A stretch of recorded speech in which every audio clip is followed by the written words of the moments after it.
இப்போது நாம் ஜெபிப்போமா? ஏசாயா அதிகாரம் 41வது வசனம். அஞ்சாதே, நான் உன்னோடு இருக்கிறேன். கலங்காதே, நான் உன் தேவன். பிலிப்பியர் 4:6வது வசனம்.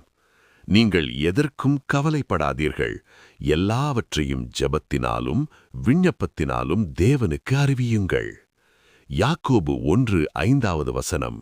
ஞானம் குறைவாயிருந்தால் தேவனிடத்தில் கேட்கட்டும், அவர் தாராளமாக கொடுப்பார். யோவான் 14:1வது வசனம்.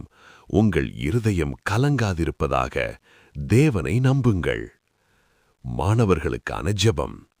இதில் லைக் கொடுத்து ஆமேன் என்று டைப் செய்பவர்களுக்காக விசேஷமாய் ஜெபிக்கிறோம்.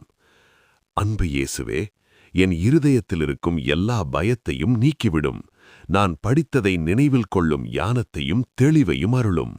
என் மனதை அமைதியாக்கும், என் சிந்தனையை தெளிவாக்கும், என் எழுதுகோலை ஆசிர்வதிக்கும். பரீட்சை அறையில் நான் தனியாக இல்லை, நீர் என்னோடு இருக்கிறீர் என்று நம்புகிறேன். கலக்கமில்லாமல், தவறுகளில்லாமல், நம்பிக்கையுடன் எழுத கிருபை தாரும் அப்பா.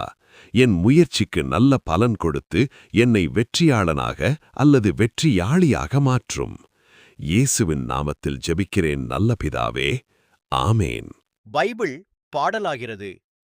இதில் முதலில் விவிலியத்திலிருந்து புதிய ஏற்பாட்டில் முதலில் இருந்தே அனைத்து வசனங்களையும் சிறு சிறு பாடலாக மாற்றித் தருகிறோம்.